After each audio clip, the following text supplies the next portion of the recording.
अस्सलाम वालेकुम। आज मार्केट 2849 पॉइंट प्लस क्लोज हुई है और माइनस में भी गई थी मार्केट, 73 पॉइंट माइनस तक गई है मैक्सिमम, और जो प्लस गई है मैक्सिमम वो गई है 2978। तो वोलेटाइल रही मार्केट, लेकिन 2 दिन से मार्केट नीचे जाती है, नीचे स्टे नहीं कर पाती और ऊपर चली जाती है। तो सारे पॉजिटिव साइन है मार्केट के। और 776 मिलियन का काम हुआ है। कल काम हुआ था 1003 मिलियन का, आज काम हुआ है 776 मिलियन का।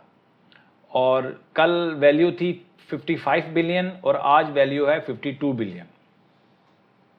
सेक्टर्स की बात करें, commercial banks once again 2645 point सिर्फ कमर्शियल बैंक्स में ही ऑलमोस्ट नहीं, 2645 पॉइंट्स का इजाफा हुआ है सिर्फ कमर्शियल बैंक्स। बाकी सारे किसी भी सेक्टर में कोई ख़ास काम नहीं हुआ, सिर्फ कमर्शियल बैंक्स में काम हुआ है। और कंपनीज की बात करूं तो Meezan bank, UBL, bank Al Habib, HBL, national bank, MCB, bank of Punjab, Faysal bank, bank Alfalah, ये सारे स्टॉक्स हैं जिनमें तेज़ी देखी गई है। और बाकी lucky cement, hub power system, फौजी फर्टिलाइज़र, ये कुछ कंपनीज हैं जिन्होंने थोड़ा सा नेगेटिव कंट्रीब्यूट किया है। ये थी जी मार्केट की समरी। और बैंक्स ने मेला लगाया हुआ है, रौनक लगाई हुई है। और सबसे पहले जो कैटेगरी ए और ए प्लस में ऑब्वियस सी बात है कि बैंक्स ही होंगे सारे के सारे, और जिसकी वजह से कैटेगरी ए और ए प्लस में स्टॉक्स हो गए हैं 35। देखें, अगर मैं बैंक्स निकाल दूँ ना, अगर में से 1 2 3 4 5 6 7 8 9 10 11 12 13 14 15 16 17 18 19 20 अच्छा, बैंक्स भी हैं और दूसरी कंपनीज भी हैं। अच्छा खैर, तो सबसे पहले मैं वॉल्यूम वाइज देखता हूँ। बैंक ऑफ पंजाब पहले नंबर पे है जी, WTL दूसरे नंबर पे, के इलेक्ट्रिक तीसरे नंबर पे, PIBTL चौथे नंबर पे, हैस्कोल 5वें नंबर पे, पाक इलेक्ट्रॉन 6ठे नंबर पे, BML 7वें नंबर पे, ट्रीट 8वें नंबर पे, सिनर्जी 9वें नंबर पे और पेस 10वें नंबर पे। जो स्पेशल स्टॉक्स हैं उनमें बीको है, PSX है, ZAL और SBL और LPL। आज जो कैटेगरी ए प्लस में डायरेक्ट कैटेगरी ए में आए हैं स्टॉक्स, उनमें वेव्स हैं, पाक ऑयल फील्ड, WTL, CPHL, एचकार। और ए प्लस में जो डायरेक्ट आए हैं उनमें अटक पेट्रोलियम, अटक refinery, Faisal bank, HTL, MCB, NRL, PRL, वाफे और PSX, ये डायरेक्ट ए प्लस में हैं। ए से ए प्लस में गए हैं उनमें ABL, बैंक अल हबीब और PSO, Askari bank, bank Alfalah, HBL और नेशनल बैंक। तो ये थी जी हमारा सूरत हाल। शीट का आप ले सकते हैं स्क्रीनशॉट, और कुछ स्टॉक्स हम डिस्कस कर लेते हैं। सबसे पहले bank of Punjab. Bank of Punjab को हम डिस्कस करते हैं जी। कल भी मैंने आपको कहा था कि जिन्होंने खरीद लिया, अब जिन्होंने ख़रीदा हुआ है वो सेलिंग की तरफ सोच रहे हैं कि अब आप सेलिंग कैसे करें। कल भी मैंने आपको बताया था कि क्लोजिंग से 10% नीचे क्लोज हो जाता है, तो वो तो पॉसिबल नहीं है।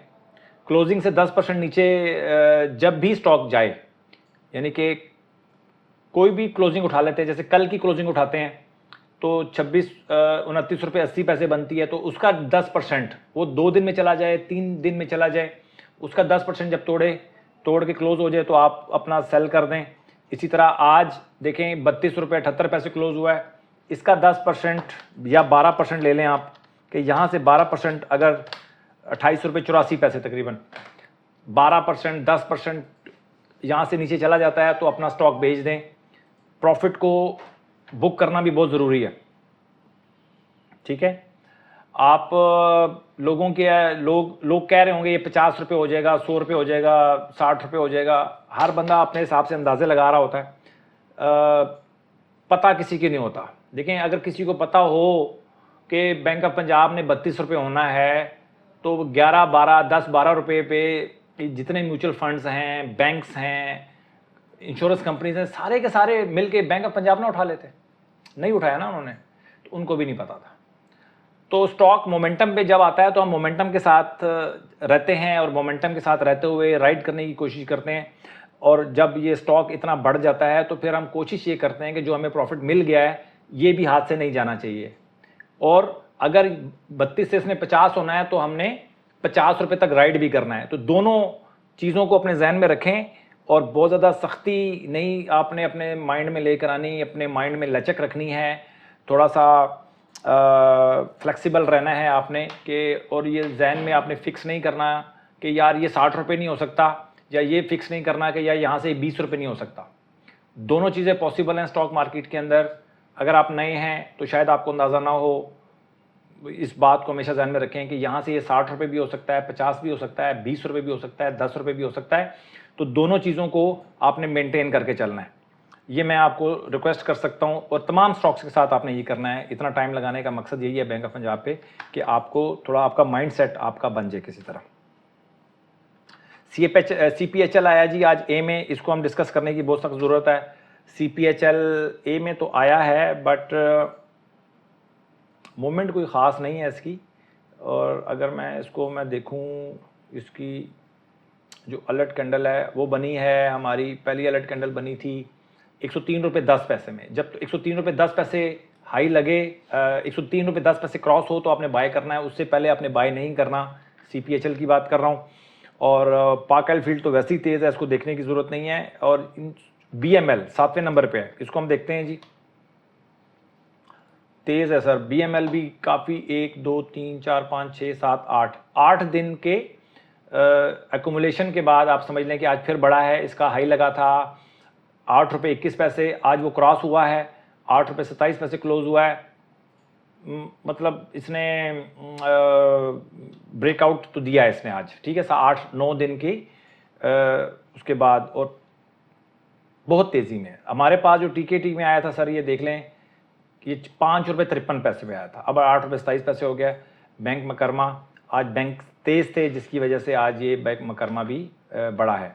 इसके बाद हम ट्रीट को हम देखते हैं कि ट्रीट क्या सिचुएशन है। इसमें भी बहुत वॉल्यूम है, और ट्रीट के वॉल्यूम तो हैं बट ये डाउनवर्ड में हैं, तो इतने वॉल्यूम डाउनवर्ड में होना अच्छी बात नहीं है।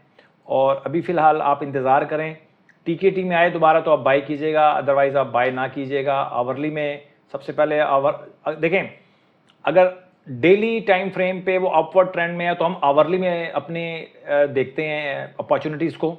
जब ये डेली टाइम फ्रेम पे ये अंडर कंट्रोल आ जाएगा, अंडर कंट्रोल का मतलब ये है कि हमारा 60 की RSI तोड़ देता है, नीचे 55 से नीचे चला जाता है, तो इसका मतलब हम जब दोबारा 60 क्रॉस करेगा तो हम बाई करेंगे, तो इसका मतलब ये अंडर कंट्रोल आ गया। तो ट्रीट जब तक डेली टाइम फ्रेम पे अंडर कंट्रोल नहीं आता तो हम इसको आवरली में हम अपनी अपॉर्चुनिटीज को ढूंढेंगे।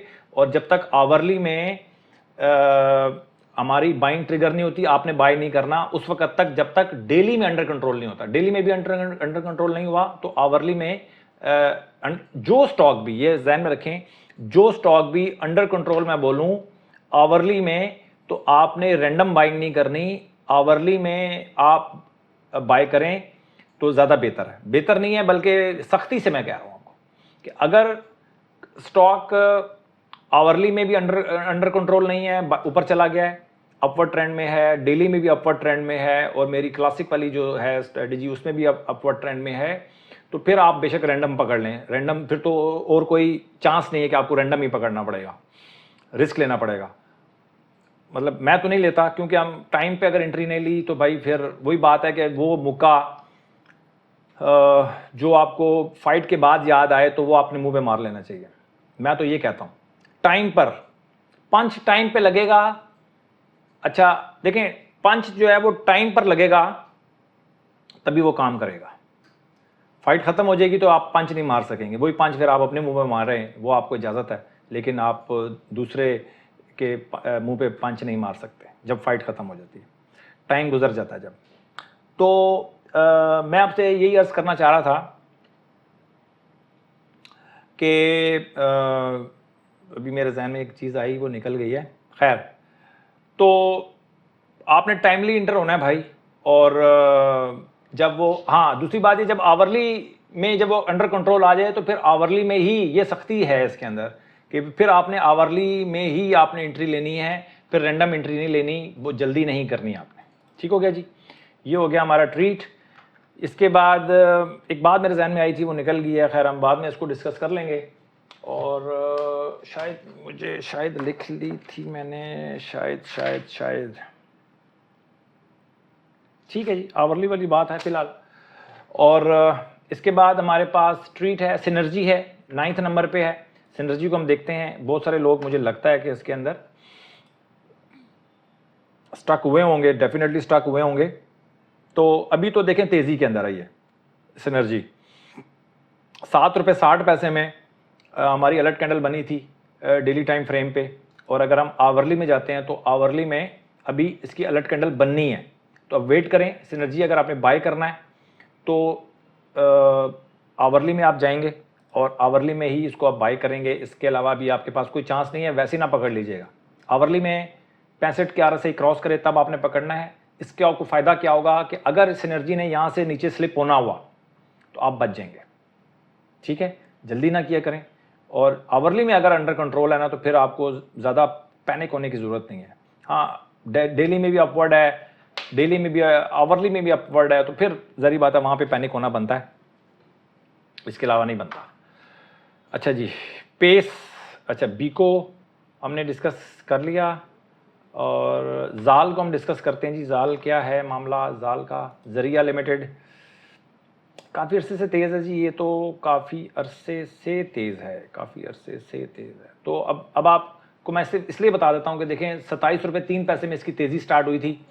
27 रुपये 3 पैसे में हमारी अलर्ट लेटेस्ट, पहले वैसे तो पुरानी अलर्ट कैंडल तो बनी थी हमारी कुछ 17-18 रुपये में, अभी जो लेटेस्ट बनी है वो 27 रुपये में बनी है।